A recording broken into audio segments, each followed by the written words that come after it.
Hey, hey, hey, what's the big deal about getting in that way? You cannot do anything you want just because you are a foreigner. The scene takes place at my part-time job, a tavern. There's a big foreigner shouting around him, and there is an impatient bustle of customers. Lily, a college student who is almost a teenager, is caught in between. It looks like someone might start a fight at this rate. I was hesitant to step in for a second. They could discover the secret I've been keeping since I started working here. If I did, when people learned about my secret past, they might all be devastated. However, all of my worries became unimportant when I saw the distraught Lily. I desired to assist her. I walked out of the kitchen and stood in front of the angry foreigner with that resolve. Max is my name. I've had trouble interacting with others since I was a small child. I just had trouble talking to people, regardless of their age or gender.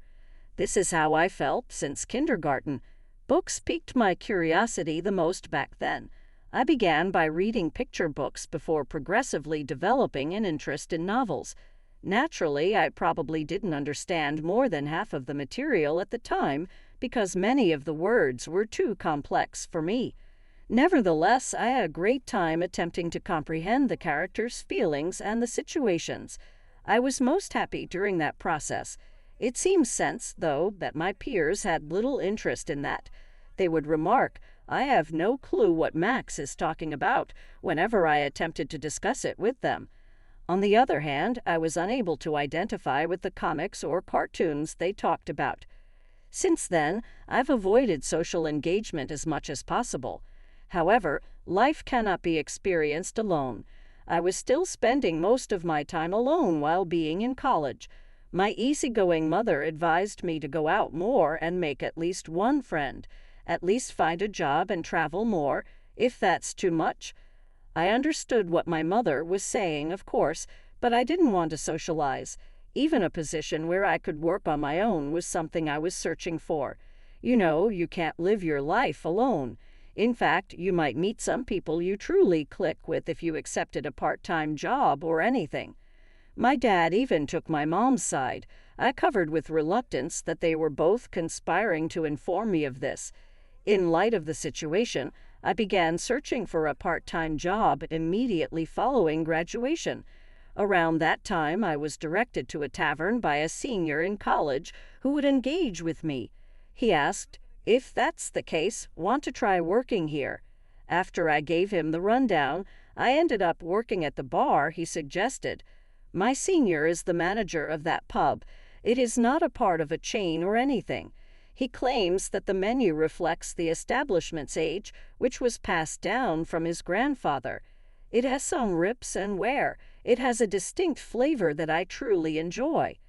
The manager would set things up with a laugh that left you wondering what his real goals were, either because he was being serious or because he didn't want to change anything. There were just 2 small booth spaces in the company, and there were a few counters and tables for seating.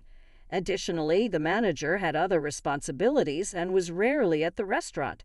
Usually, he left the site to John, his assistant manager. I'm terribly annoyed with that person. My inability to cook keeps getting better since he continually assigns me challenging recipes. My remuneration does not, however, reflect this. "John?" I responded, laughing as I hurriedly got the plates ready. He really was a good cook, as John himself would say.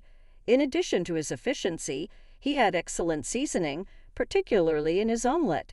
You could almost hear it jiggling since it was so fluffy and wobbly. The regulars who visited the pub would almost certainly order the omelette made by John. There was another employee in the pub. The only female staff member was Lily, who worked part-time. Being a college student, she worked 3 times a week.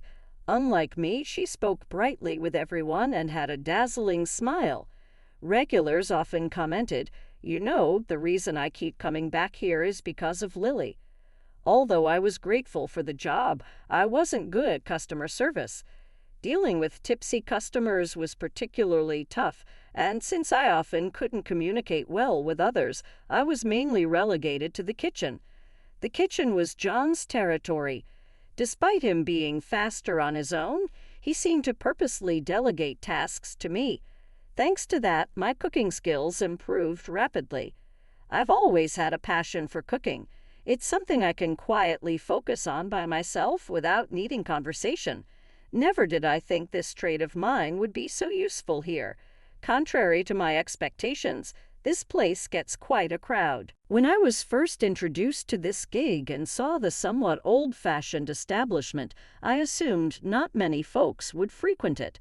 Boy, was I wrong. This joint has an assortment of alcohols, from popular domestic brews to rare local spirits and even international liquors, all thanks to the manager's fondness for booze. I still wonder where he sources them from. The location is prime, too. It's conveniently located near major highways and exits, with plenty of traffic passing by. A short stroll away, there's a residential area. We get all kinds of customers, from longtime regulars to college students fresh out of their club activities. The three of us mainly ran this always busy place. To think that it was managed by just 2 people before I came aboard is mind-boggling. Lily, though occasionally messing up orders, has many fans among the customers. "It's all right, kiddo," I'd hear the old man often say, stepping in to help out. John often grumbles, "Where's the manager hoofing off now?"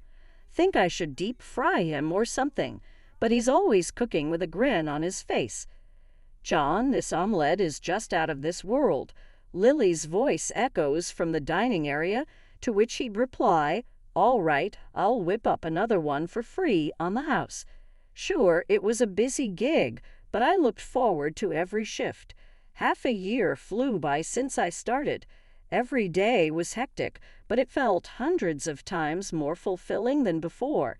I was getting more adept in the kitchen and could even anticipate what John needed without him asking. At times, I'd also help Lily out. Helping, in this context, meant delivering dishes to the tables closest to the kitchen. After closing up, the 4 of us would occasionally have drinks. The manager would bring out some fancy drink he wanted to try, offering everyone a glass. John, on the other hand, would quickly prepare some delicious snacks that paired perfectly with a drink. It's always typical for Lily to grumble while she drinks. Lily is in the literature department, majoring in classical literature. She wants to be a librarian in the future. Her words excited me. Indeed, living surrounded by books sounds wonderful to me. Such days would be a luxury. Sadly, being in a science department, I can't get a librarian certification. When she gets tipsy, she starts talking nonstop about infamous stories of famous authors. You know, I love Fitzgerald. Oh, I mean F. Scott Fitzgerald, but just for his looks, she'd say. John would sigh. How many times have I heard that Fitzgerald was a jerk, right? John had probably heard these complaints way before I started working here. Not just him. Fitzgerald stalked Hemingway, and Hemingway stalked Fitzgerald. So what you're saying is all we got from classic literature are stalkers. Aren't there any decent guys? The manager urged Lily to improve the image of classical literature. Well, Poe was always in debt, and Nabokov was known to love his alcohol to a fault. Lily, in her drunken state, couldn't help but lower the reputation of these literary figures. Even these famous guys were this bad, right? Men are just the worst in the world. What a radical statement, I thought. Both the manager and John were like, "Why all men are trash," trying to comfort her. It wasn't the first or second time Lily made such remarks. Whenever we had a drink after work, she would always bring up these authors as examples to stress how terrible men are. I have a feeling she might have had a bad experience with a guy in her past, but neither John nor the manager asked her for details, nor did they explain anything to me. I was curious, but I couldn't ask Lily directly. I was also surprised that I became interested in Lily's past. Before I knew it, I became intrigued by a coworker, which was quite unexpected for someone like me, who generally isn't interested in others.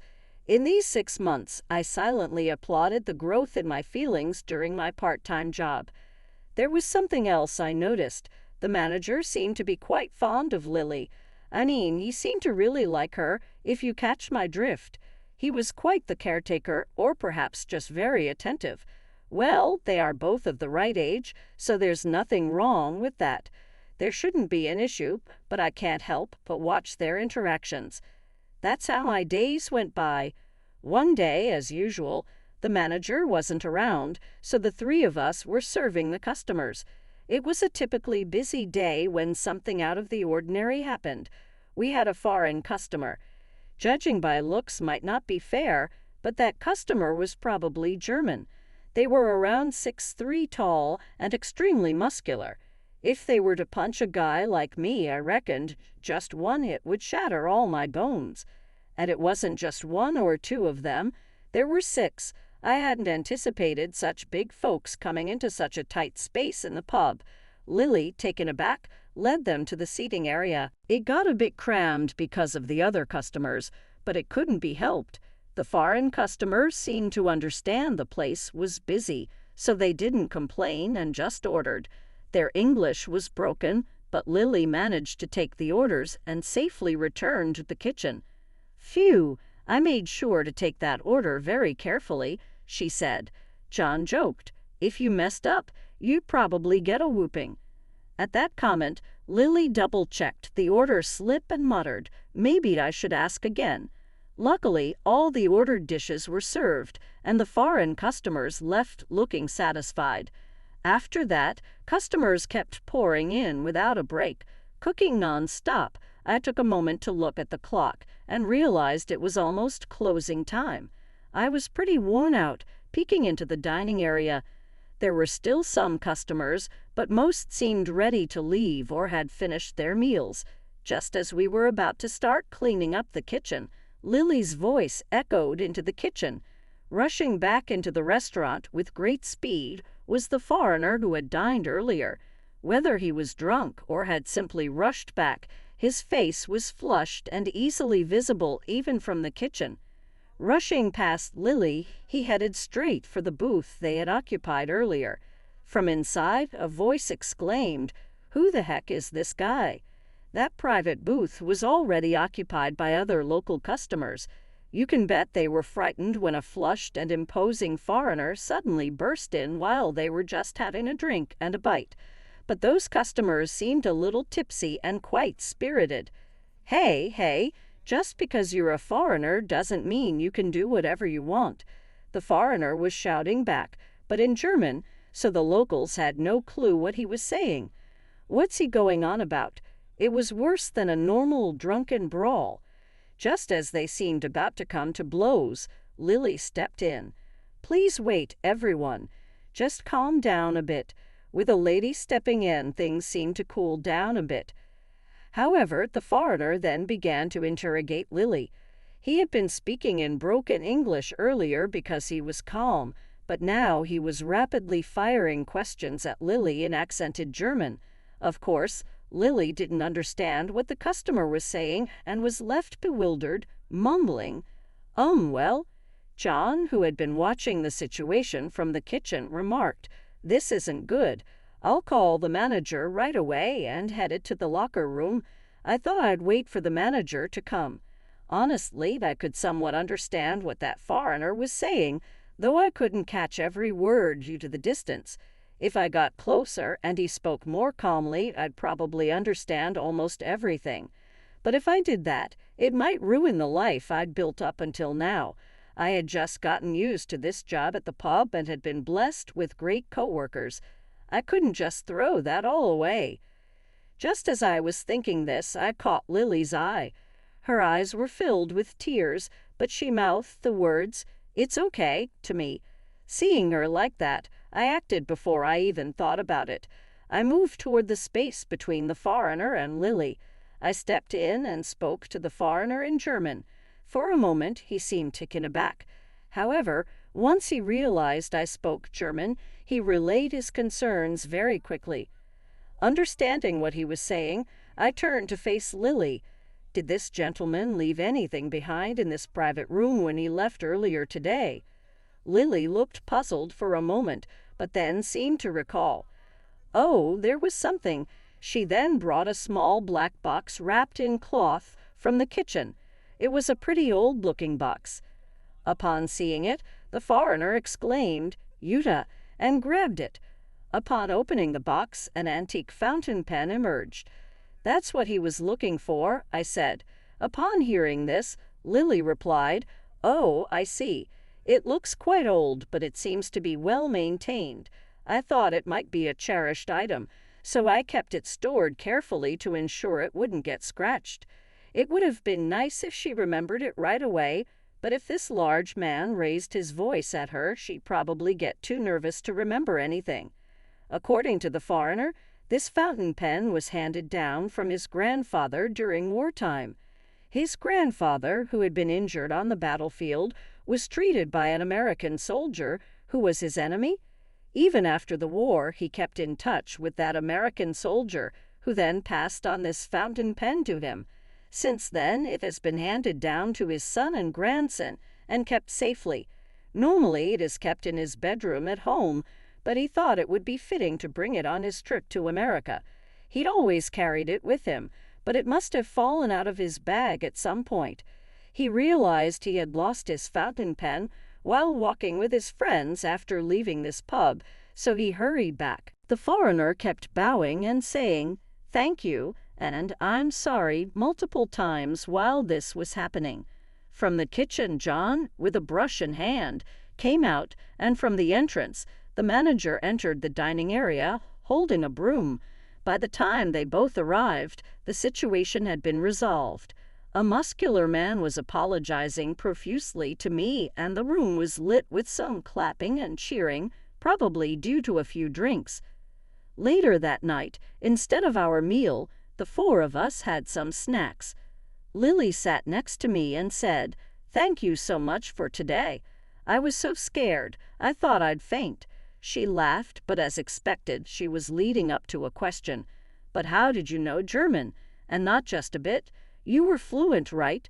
John chimed in after those words. "Exactly. You communicated just fine." "Who the heck are you, Max?" It was the worst-case scenario I had feared. I looked at the manager for help, but he was just smirking, taking small sips of his local beer. I thought it was time to spill the beans. Actually, after graduating from MIT, I decided to pursue my graduate studies there, aiming for a research position that I could handle alone. I was planning to go to Germany this September to further enhance my skills. I did all this just to work alone, something my folks criticized, but it was crucial for my life's plan until September. I thought I had time, perhaps, for some reading at home. That's when my parents, as I mentioned earlier, told me to get a part-time job. That's how I ended up working at this pub, being invited by the manager, my college senior. Even now, I study German in my free time and can comfortably converse in German. I plan to further focus on mastering technical terms and such. I apologize for keeping all this a secret. I was afraid that if I told John and Lily that I graduated from MIT, they wouldn't treat me the same. I had recently discovered the joy of socializing, and the thought of our bond breaking was terrifying. But that doesn't excuse the fact that I was faking it. I deeply apologize for that. The two were stunned for a moment, but quickly snapped back. John, spitting in disbelief, said, "Hold on, I have so many questions. But if Max's senior is the manager, does that mean the manager went to MIT? Wait, you're going to Germany in September. That's just 2 months away. Are you quitting, Max?" Lily approached me with fiery intensity.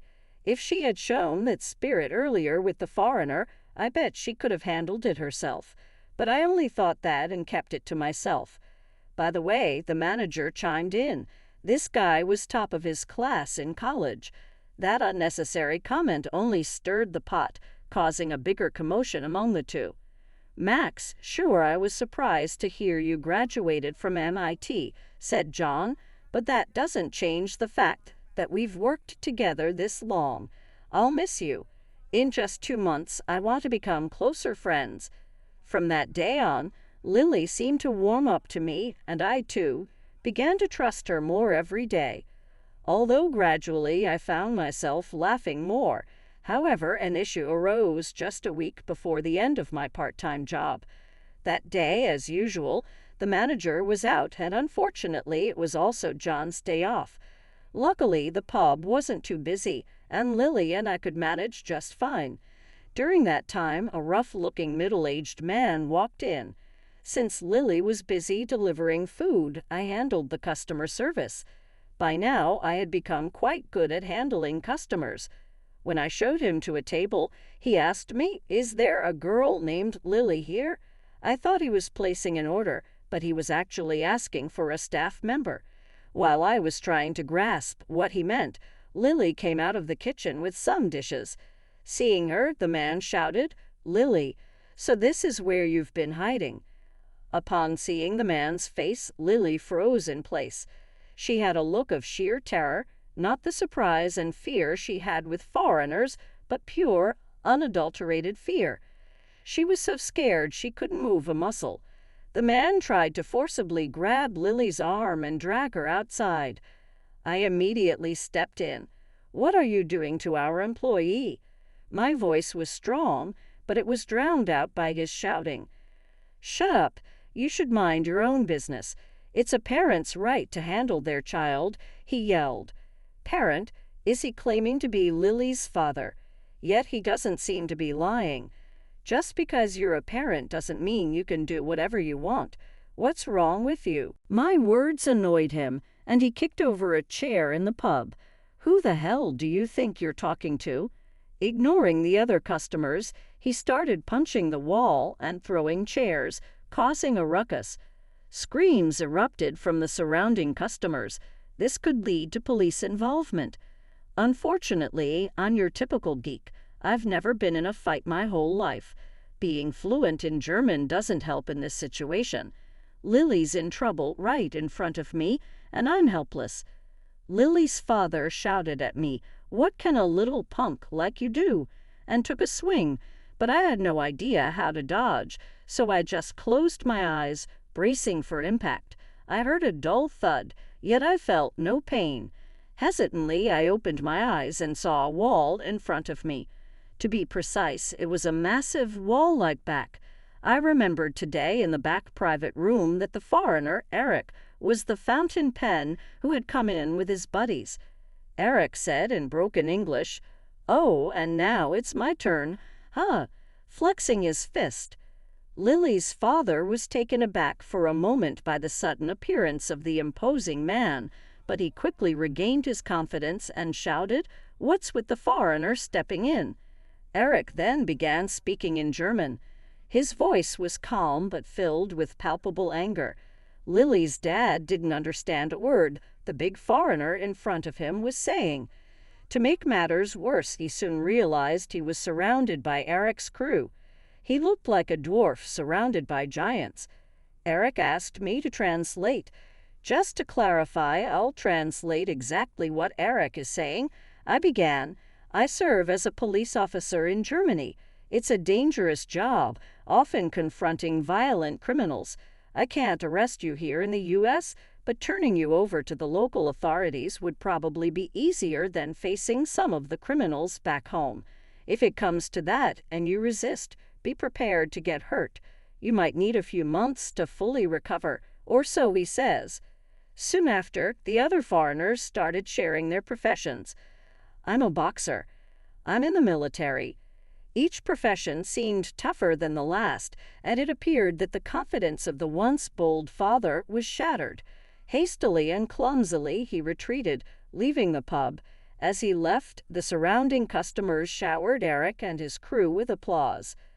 Lily respectfully bowed and expressed her gratitude. She asked me to translate her feelings, but I assured her that her gratitude was evident to Eric and the others without any translation. She let out a sigh of relief. Eric and his friends had apparently traveled from Germany to the U.S. to attend the wedding of an American friend, who was also an American football player.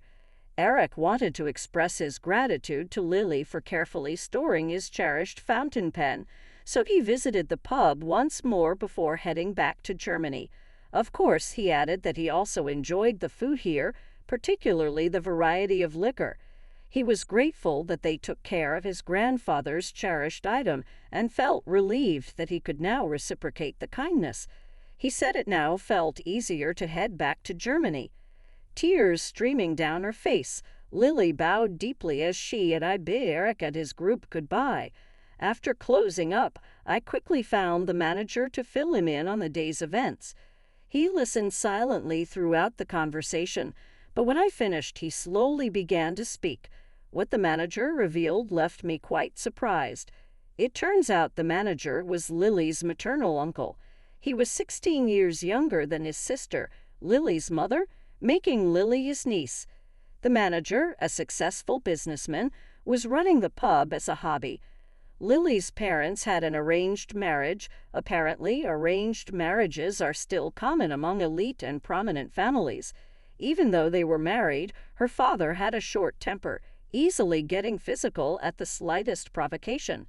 To top it off, he apparently had an affair, which became the final straw that led to their divorce. However, he vanished without paying any alimony or child support. Growing up, Lily had witnessed her father's behavior, leading her to develop a distrust toward men. Even though she led a comfortable life with her mother after the divorce, Lily still struggled with this mistrust. Her father's side of the family went into debt after their business venture failed. The reason why they tried to take Lily with them is unclear. The manager speculated that they might have intended to demand money from Lily's maternal grandparents using Lily, or they might have tried to make money using her. I was simply taken aback by Lily's father. I couldn't believe that not only did he physically abuse his own daughter, hitting and kicking her, but he also had the audacity to ask for money. He was worse than anyone Lily had ever complained about, but just because such a scumbag was driven off by a foreigner once doesn't mean he wouldn't come back a second or third time. When I expressed this concern, the manager said, "Don't worry, I'll handle it. It's my pub after all. I can't let you steal all the glory, right?" I could tell he was smirking, even over the phone. Later, there was a news article about a company's CEO being arrested for tax evasion in a corner of the newspaper. The article stated that the company had been struggling for a while with reports of unpaid wages to employees and illegal working hours. The article said, "Company CEO," but the man in the newspaper photo looked quite shabby. I wasn't sure if that man was Lily's father, as I honestly didn't remember his face. But since then, he never came looking for Lily. A few days before heading to Germany, I finished my last shift and was ready to go home. "Max, are you really leaving? Without you, this place won't run. It's probably on its last legs." John had sharp words for the manager. With tears streaming down her face, Lily tried to stop me. "When you come back to the States, you absolutely have to visit this place." "I'll be waiting," said the ever-cheerful Lily. I replied, "Definitely," and then left the pub, lost in thought about the whirlwind of the past few months. My phone buzzed with a text notification. It was a message from Lily. "Can we keep in touch?" Seeing the message, I immediately turned around and ran back to the pub, which was now out of sight. When I arrived, Lily was already standing at the entrance. The manager said he was taking the day off so I could head home. "Lily," I said, looking puzzled. Through the pub's window, I could see the manager giving a thumbs up. Seeing that, I blurted out, "Lily, there's something I really want to talk about." In Germany, I had been engrossed in my research. Every day was an exhilarating experience, surrounded by talented people. Something I couldn't have experienced in the U.S. It wasn't just about being smart. I was amazed by their creativity and perspectives, which were entirely different from Americans. Plus, Germans expressed their opinions at an incredibly fast pace. To be honest, every day I was struggling to keep up with the conversation. I kept checking my watch. Only 5 minutes had passed since I last checked. Noticing this, a fellow researcher named Payne teased, "Keep checking your watch like that, and your girlfriend's going to get jealous." The group around us burst into laughter. I get to see her today after so long. I really need to go, I replied. Even as Payne and the others continued their banter, I made my way to the airport without another thought. While waiting for Lily at the airport, I found myself lost in thought. Relationships with others are indeed a mysterious thing. Reluctantly, I'd taken up a part-time job at the insistence of my parents. In just a few months, I'd gotten the hang of customer service. I'd lived a life avoiding interaction and had planned to continue doing so. Now here I was, being teased by colleagues and waiting for my girlfriend at the airport. I wondered how Eric had brought Lily and me closer. Becoming his interpreter and even handling her overbearing father had solidified our bond.